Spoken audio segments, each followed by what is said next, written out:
product sum. Hindi sa lahat ng problem. Okay? May specific na problem lang siya, no? Okay, percentage, view ng percentage, part. No? Pag sinabi natin percentage, part lang siya. Ng alin? Ng base. No? Ano daw siya? Whole. No? Tawag natin sa percentage, yung part lang siya. Ng alin? Ng base. Etong base yung whole. Etong rate, ano to? Ito yung naka-percent. Kailangan may convert ng decimal. Thank you po, sir, no, sa pag-send po ng Rose.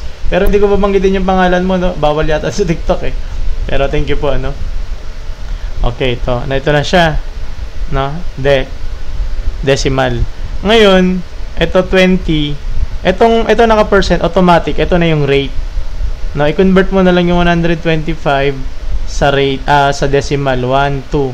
So, yung 125 is 1.25 siya.